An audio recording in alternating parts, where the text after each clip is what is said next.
Hello everyone, welcome back to our channel secret Ayurveda.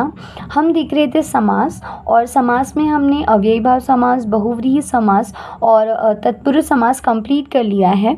आज हम देखेंगे द्वंद्व समास। तो इसके पहले कि अगर आपने समास नहीं देखे हैं तो उसका जो लिंक है आपको डिस्क्रिप्शन में मिल जाएगा, आप वहाँ पर जाकर देख सकते हैं। और अगर आपको हमारे वीडियोस पसंद आते हैं तो ज़रूर लाइक, शेयर और सब्सक्राइब कीजिए, अपने फ्रेंड्स को शेयर कीजिए।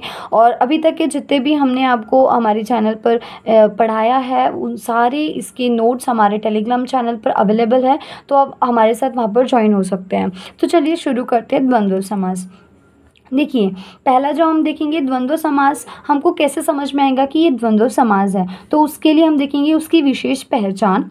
तो यहाँ पे हमने लिखा है कि दोनों पद विपरीत होंगे, जिसे मैंने आपको इसके पहले भी वीडियो में बताया था कि दो पद होते हैं, एक तो पूर्व पद और एक तो उत्तर पद, यानी कि एक तो पहला शब्द, पद यानी कि शब्द, तो पहला पद या फिर दूसरा पद यानी कि दूसरा शब्द। ठीक है, तो दोनों भी पद यानी कि दोनों भी शब्द जो रहेंगे एक दूसरे से अपोजिट होंगे। मान लीजिए आपको एक शब्द दिया जाएगा, उसमें दो शब्द हो, तो वो जो दोनों शब्द रहेंगे वो एक दूसरे के अगर अपोजिट रहेंगे तो वो होगा हमारा द्वंद्व समास। ठीक है, या फिर दोनों पद में एक दूसरे का कोई ना कोई संबंध होगा। ठीक है, फिर उसके बाद कुछ इंपॉर्टेंट पॉइंट्स यहाँ पर मैंने लिखा है कि दोनों पद प्रधान होते हैं। मतलब कि ध्यान रखिए कि द्वंद्व समास में दोनों पद यानी कि उत्तर पद और पूर्व पद, ये दोनों पद जो है ये समान होते हैं, मतलब प्रधान होते हैं। दोनों पद जो है ये प्रधान होते हैं। फिर क्या है कि विग्रह करते समय प्रत्येक शब्द के बाद च का प्रयोग करते हैं। मतलब जब आप समास विग्रह करेंगे तो हर एक समास जब आप विग्रह करें तो उस टाइम पे एक शब्द के बाद आपको च डालना है, फिर दूसरा शब्द है तो दूसरे शब्द के बाद भी आपको च डालना है। आगे एग्जाम्पल में और अच्छे से समझेगा आपको, फिलहाल आप ध्यान दीजिए ये पॉइंट्स।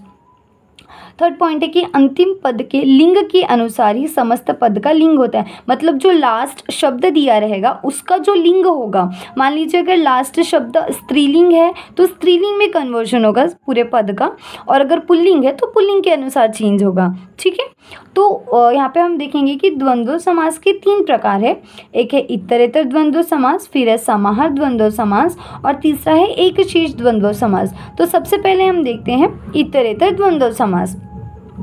इतरेतर द्वंद्व समास में क्या होता है, दो इसके मेन रूल है कि समस्त पद में अंत में, ये अंतर नहीं है, अंत में शब्द संख्या के अनुसार वचन होता है। मतलब कि जो भी हमारा पद दिया रहेगा, जो भी समासिक पद दिया है उसमें जितने शब्द होंगे उस शब्द की संख्या के अकॉर्डिंग हमारा वचन होगा। अगर मान लीजिए दो शब्द दिए हैं तो द्विवचन होगा, दो से अगर ज़्यादा शब्द दिए हैं तो हमको उसको चेंज बहुवचन में करना पड़ेगा। ठीक है, वही दूसरा पॉइंट बोला है कि अंतिम पद के अनुसार समस्त पद का लिंग होगा।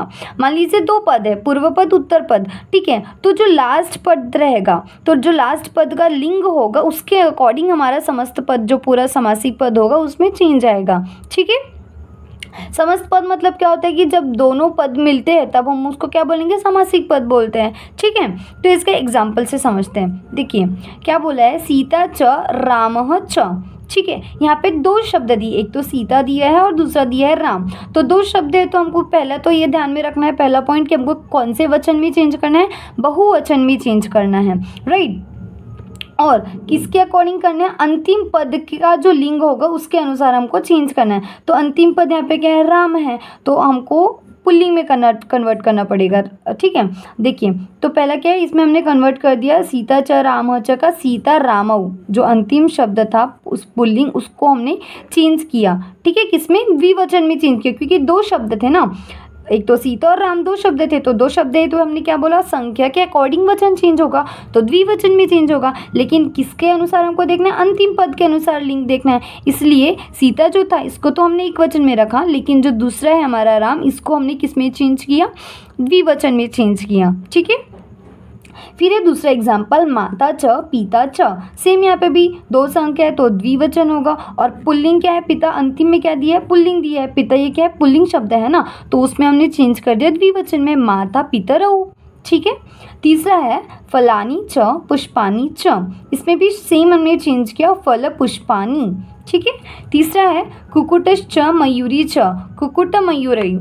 ठीक है। अब देखिए पांचवा जो एग्जाम्पल दिया है यहाँ पे क्या बोला है, धर्मश्च अर्थश्च कामश्च मोहश्च। अब यहाँ पे दो शब्द है क्या, नहीं, दो से ज़्यादा है, यानी कौन सा बहुवचन है, मतलब कि दो से ज़्यादा शब्द है, तो जब हम इसको चेंज करेंगे तो उसमें भी हमको बहुवचन में चेंज करना है। ठीक है। अब जो अंतिम पद के लिंग के अनुसार हमको करना है, तो अंतिम पद यहाँ पे क्या, मोक्ष, और मोक्ष जो है ये नपुंसक लिंग है, मतलब हमें इसका किस में चेंज करना पड़ेगा, बहुवचन में चेंज करना पड़ेगा। तो सेम हमने वही लिखा, धर्म, यहाँ पे संधि करके लिख दिया मैंने, धर्म अर्थ काम मोक्षाहा। ठीक है, बहुवचन में लिखा मोक्षाहा। ठीक है। अगर मान लीजिए आपको ऐसा शब्द दिया है तो आपको इसमें चेंज करना पड़ेगा, और अगर इस वे में आपको दिया है तो इसका कन्वर्शन इसमें करना है। जैसे मैंने आपको बताया कि विग्रह करते टाइम च का आपको यूज़ करना है, तो मान लीजिए आपको अगर दिया रहा सीता रामऊ, ठीक है, तो आप किस में चेंज करना पड़ेगी, मतलब आपको किस में चेंज करना है, सीता च रामः च में। ठीक है। या मान लीजिए आपको दिया है माता पितरऊ, तो आप को ध्यान में रखना है कि ये किसका एग्जाम्पल है, इतर इतर द्वंद्व है, तो उसके अकॉर्डिंग फिर आप किस में चेंज करेंगे, माता छ पिता छ। ठीक है। नेक्स्ट जो दूसरा प्रकार है वो है समाहार द्वंद्व समास। इसमें क्या होता है, प्रत्येक पद सामूहिक रूप में अर्थ प्रकट करता है, मतलब ग्रुप फॉर्म में अर्थ शो करता है, ये बोलना है इनका। दूसरा बोलना है कि समास सदा नपुंसक लिंग एक वचन होगा, मतलब कि जब आप कन्वर्ट करते हैं समास को इसमें, तो वो हमेशा ध्यान में रखना है कि आपको उसका किस में कन्वर्जन करना है, नपुंसक लिंग एक वचन में कन्वर्ट करना है। ठीक है। जैसे यहाँ पे फिर थर्ड पॉइंट बोले, विग्रह करने पर अंत में समाहार शब्द का प्रयोग होता है तथा समाहार के पूर्व इदम शब्द का प्रयोग षष्ठी विभक्ति में होता है। मतलब क्या बोला है कि जब हम विग्रह करेंगे समास को, तो उस टाइम पे हमको जो है लास्ट में अंत में हमको समाहार शब्द लिखना है। और दूसरा पॉइंट की क्या बोला है कि समाहार लिखने के पहले जो इदम शब्द है, इदम जो है ये सर्वनाम है, तो इसका हमको षष्ठी विभक्ति जो है उसका यूज़ करना है। एग्जाम्पल से बताती हूँ आपको कैसे, देखिए, अह च निशा च, है ना। अब ये क्या है, दिन और रात, ये इन्होंने बोला है, ये भी दो अपोजिट वर्ड है, राइट। तो दो अपोजिट वर्ड रहा, तो मैंने आपको बोला द्वंद्व समास से आपको ध्यान में रखना है करके।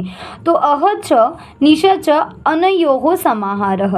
अब यहाँ पे ये दो शब्द थे ना, अह निशा सुबह शाम, दो शब्द है, इसलिए यहाँ पे हमने इदम जो सर्वनाम है इसका हमने द्विवचन में, यहाँ पे हमने द्विवचन लिखा, अनयोः समाहारः। हमने क्या बोला, लास्ट में समाहार लिखना है और उसके पहले जो है हमको इदम का षष्ठी विभक्ति यूज़ करना है। तो इदम का यहाँ पे मैंने षष्ठी विभक्ति द्विवचन वाला यूज़ किया, वाई, बिकॉज दो शब्द है, अह निशा, है ना, दो शब्द है, इसलिए मैंने अनयोः लिखा है यहाँ पे। तो देखिए इसका कन्वर्शन किस में होगा, अहर्निशम।